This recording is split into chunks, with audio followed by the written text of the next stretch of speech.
Everybody, my name is Sally-Ann Spence and welcome to the Hills Quarry Products dig site in Cerney, Wick. Now we have material coming from this site that's both from the Jurassic and also the Ice Age, and so we've got some quite complex geology going on, and the person who's going to talk us through that is right behind me now. This is Dr. Neville Hollingworth. Hello Neville. Good morning.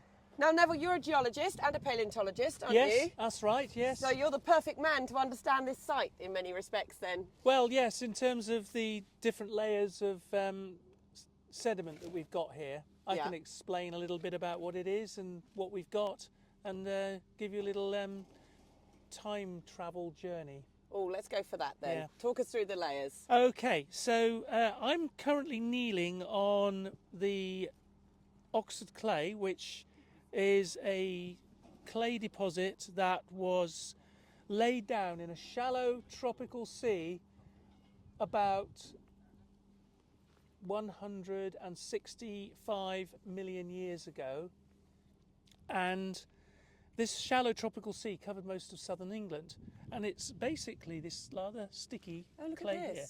It's actually a very good brick making clay, and it was used extensively for brick manufacture throughout the, well, in fact still currently is being used to make bricks. The old London Brick Company. Oh, it's really sort of, you can see. Yeah, it's a sort of sticky blue clay, and it's perfect for moulding and casting, so it was used to make bricks. But what's so amazing about it as well is it's packed full of Jurassic fossils, ammonites, belemnites, and little oyster shells called gryphaeas, which are common everywhere at this site.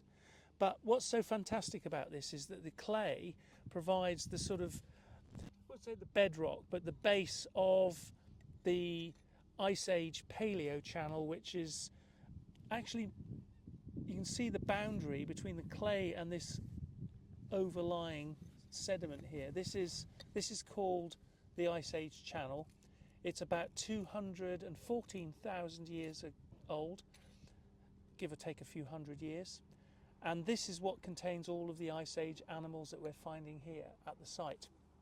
What's remarkable is that you've got 166 million year old clay here, and then you've got 214,000 year old sediment here. So what about the middle bit then? Where's the middle bit? Yeah. Good question. It's not here because it's all been eroded away. So this clay, when it was deposited, was covered over by younger layers of clay and kilometres and kilometres of sediment.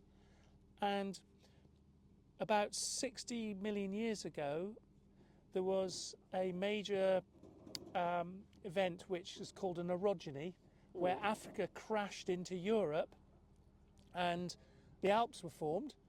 The northward expression of that was gentle uplift, and Britain was basically formed by tilting and folding of the rocks, and so everything above the Oxford clay here was eroded away by the actions of rivers and weather over millions and millions of years.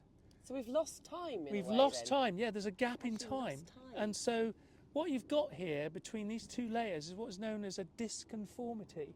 And a disconformity is where you've got layers that are still horizontal, but one's much older than the other, and there's a gap in time because time is a continuum, but the continuum is missing here.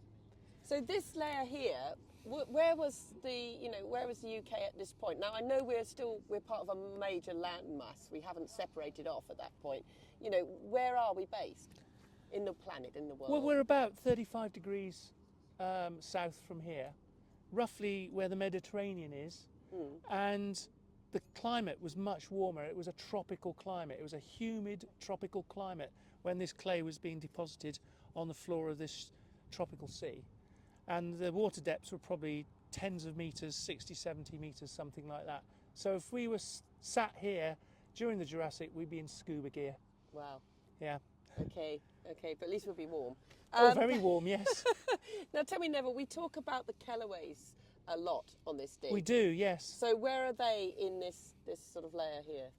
They're about 2 metres below us. Right, okay. So the Kelloways beds dip at an angle of about 2 or 3 degrees, and they dip towards the north of this site.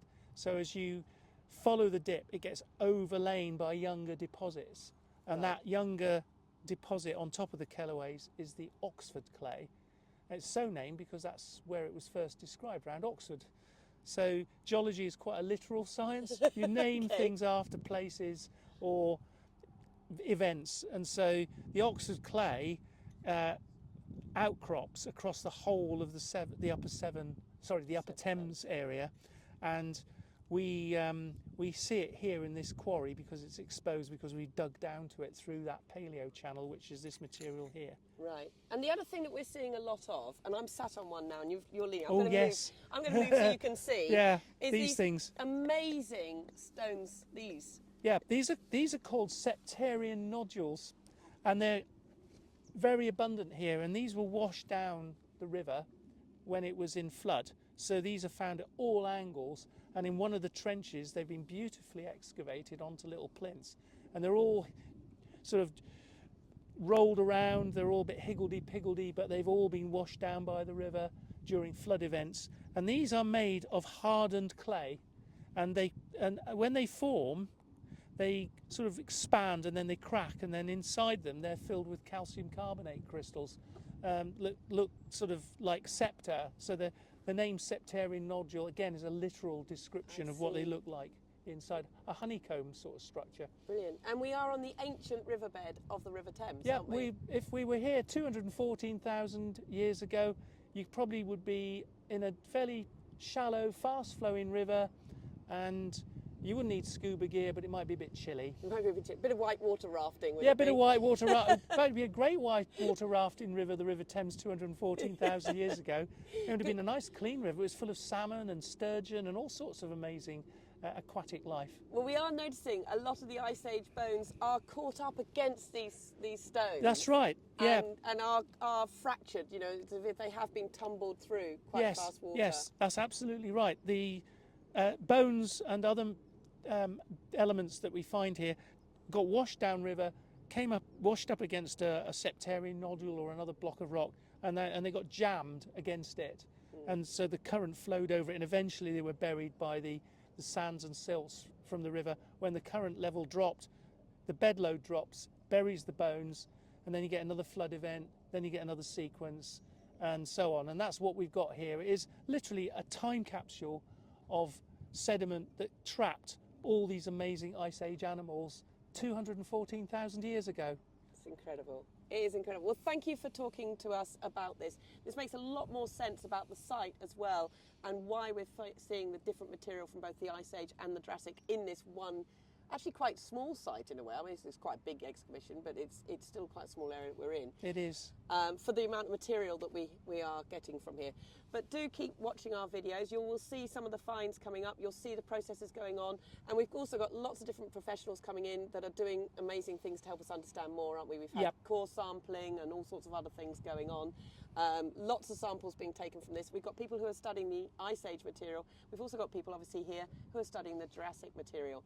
So there's a lot to be found out yet. Are we getting to the bottom of some of these questions, or are we just simply asking more? We're beginning to come up with some interesting ideas about what was here during the Ice Age, certainly, and the sheer diversity and abundance of the animals that were here, but also the plants and the small stuff, the mollusks, and everything else that's in this sediment. We are now getting a much clearer picture, like the river water was 214,000 years ago, of what exactly was here and what was going on and the relationships between those creatures. So we're getting answers. There are more questions. There's always questions. Science is never a done deal. There's always something new to think about, always a new hypothesis to be tested, and that's what we're doing here.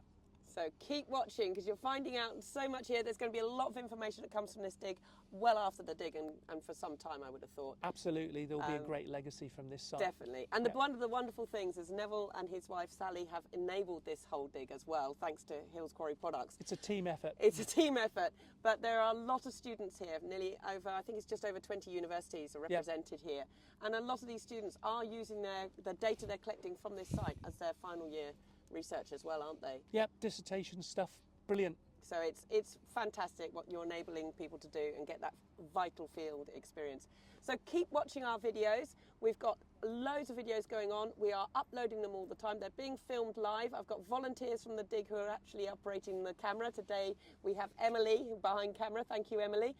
So please keep watching, and the hashtag is TUSForce.